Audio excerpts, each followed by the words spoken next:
GERIS is an EU-funded 2-year project from 2020. We started in 2020 and it's going to round up by next month, 2022. And it's a technical assistance project for networking, societal capacity building, and social media engagement. The project is implemented by a consortium composed of Partisi, who is the lead partner, and the Media Diversity Institute. The goal of the project is to contribute to social inclusion and societal resilience by setting up a global community-based initiative to facilitate a global conversation on diversity, coexistence, and social inclusion. Through these actions, the European Union proposes to connect positive experiences of coexistence among people of different faiths and norms in societies across the globe. It sets out to empower civic engagement and facilitate a more active, participatory, and shared sense of citizenship across different sets of beliefs and worldviews. With 175 participants, GERIS network is composed of community-based actors, representatives of civil society organizations, religious experts, actors, experts, and academics, as well as journalists and media practitioners coming from 55 countries. The micro project is implemented in Nigeria by GERIS fellows Apolmida Tsammani from Haly Foundation and Zubairu Atta from Media Advocates for Peace Foundation.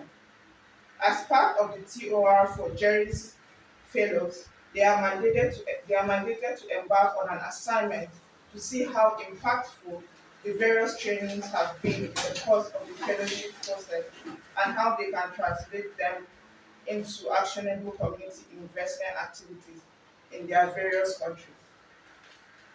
The objective selected by the Nigerian GERIS fellows pivots around the issues of sexual and reproductive health rights of women with disabilities as primary beneficiaries, and then persons with disabilities and others of concern at other levels. Thus, after review of the various scenarios faced by the target population, benchmarking from experimental observations during the COVID-19 pandemic lockdown, it is viewed as imperative to push the conversation further by engaging on critical mass awareness on emergent issues around sexual and reproductive health rights of women with disabilities and other matters through advocacy, education, and dialogue engagement within the metrics of selected key opinion leaders, religious leaders, persons with disabilities, law enforcement, and the mass media. It is recommended that this engagement be at policy, programming, implementation, enforcement, and equal access in planning for service delivery by all stakeholders. It is a theory of change that once these actors and stakeholders are equipped with the appropriate knowledge, inclusive decision making, and early warning mechanisms can be designed for effective implementation, especially in a pandemic situation like the COVID-19 and other community health occurrences. The GERIS Fellows assignment is programmed to be implemented from August to September 2022 in Abuja, Nigeria, as one of the components of the Global Exchange on Religion in Society project. Since the commencement of the micro project, stakeholder assignment, we have recorded several successes, which include advocacy visits to various stakeholders cutting across the media, which includes the BBC Media Action, the Armed Forces Review, religious organizations, which included the Christian Association of Nigeria, the National Supreme Council of Islamic Affairs, CSOs, represented by Dorothy Njemabe Foundation, who are here today. Thank you for coming. And OPDs, the Network of Women with Disabilities, who are gracefully our hosts today, where we established partnership for sustainability of the project. These organizations made commitments to work with the GERIS Project fellows to sustain the micro projects. We have also set up a referral pathway by putting in place a Women with Disabilities Sexual Reproductive Health Helpline, where women with disabilities who are victims or survivors of abuse and experience any sexual reproductive health issues can call in and they will be referred to the appropriate organization. In line with that, we have established partnership with the Dorothy Ndomande Foundation, an organization that seeks to protect the rights of victims or survivors of abuse. Going forward, we intend to plug into the national database on sexual and reproductive health rights. The helpline, which we have set up, is 070 1111 0239. I repeat, 070 1111 0239. Women with disabilities and their families can either SMS or call in complaints and also make counseling inquiries.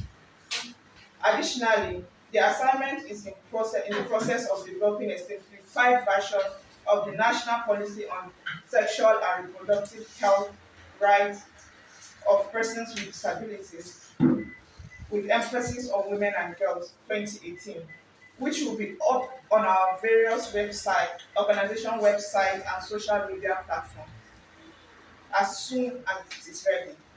We are also going to commence a digital campaign very soon to create more awareness on sexual and reproductive health rights of women with disabilities.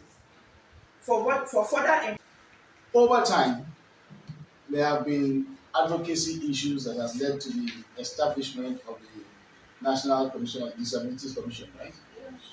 And that is the first plus. Now, during the COVID-19 pandemic, um, I happened to be handling male engagement aspects of it was a spotlight initiative also funded by the European Union.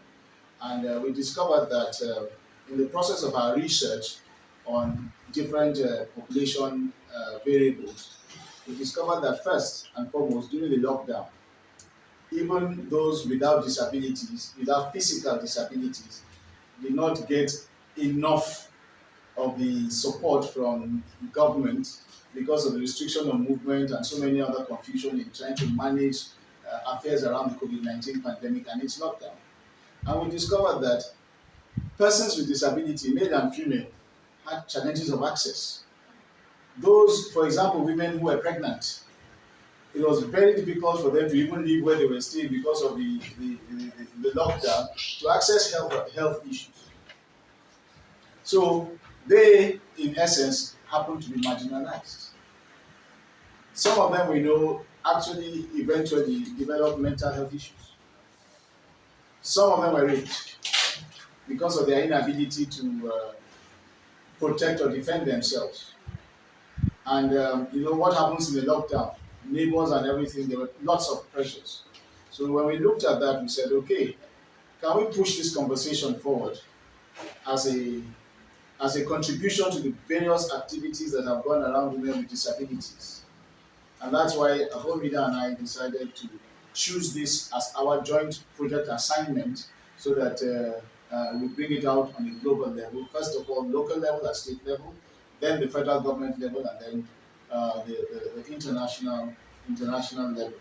So we decided to focus more on women with disabilities, see what we can contribute to that, at least giving a voice, let people begin to realize and understand that a physical disability does not exclude you from accessing things. Now, going to the cardinal message. The cardinal message, simple, is I'm a human being. Don't have pity on me. You can empathize with what I'm going through, but don't have pity on me because I'm created, just like you who feels you are not living with a disability.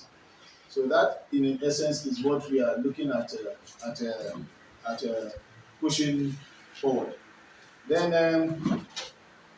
To end here, that is why we paid advocacy visits to key stakeholders for sustainability. We actually formed, it was not just the visit, we made sure we forged partnership with this organization so that going forward, we can continue with the project. We expect it to be on a larger scale after this. So it's not just going to end after here. And of course, we already have the helpline which we have set up. We have partnership with Charity in the Mountain Foundation. Hopefully, we will do more things. Of course, network of women with disabilities are here. They are already we've already agreed to set up to fit in it to their own database on violence against women and girls with disabilities. So, which is also a very strong network that we intend to move forward and also continue after this project. We've met CAN, Christian Association of Nigeria, who has also given us their commitment to work with us even beyond this project in making sure that the Christian community is on board with persons with disabilities and the message is carried forward. We've also gone to meet the forged partnership with the National Supreme Council of Islamic Affairs, who has also been gracious enough to connect us with the mission on education, so social and health, which is more like the social part of the council. Yeah. So we've formed partnership with this organization, and going forward, we are going to, of course, after this press conference and everything, we are going to pay another visit to them, write to them formally, and make sure we cement this partnership. So it's not just ending here. Of course, we have to take it forward. It's something that our organization was already doing, but now we want to put it out there on a larger scale. And thank God we have strong partnerships across. okay, just a little bit of an addition to what Mida has said. In terms of the religious organizations, we part of what we agreed upon was to begin to include in the sermons that are being preached in the mosques and in the churches, and even in outreaches, for people to begin to, for them to begin to include such issues in their sermons to generate their awareness. And we all know that one person or in one form or the other, we attend religious activities. Also, we are looking at, especially with our colleagues in the media, we're looking at content development um, in terms of sharing information that will enlighten and educate people regarding issues around disability. And also to demystify the fact that it is not a they, it is a we together point of view that we want to portray to the community at large. Thank you. Sorry, but you The government is very, very simple. We already have a national policy on sexual and reproductive health rights of persons with disabilities with emphasis on women and girls. We already have the Discrimination Against Persons with Disabilities Prohibition Act 2018, which has all these laws are there.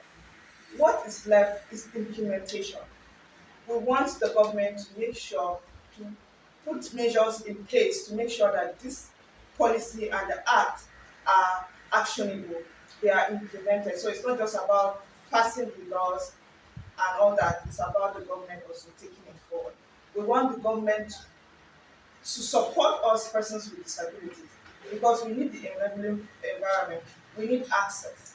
Women with disabilities, especially sexual and reproductive health rights of women with disabilities, has over time been neglected.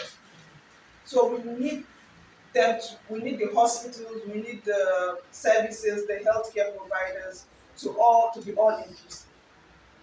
And we need the government to support us to do that. Does that answer that question or you want to Yes. expand on it? Yeah.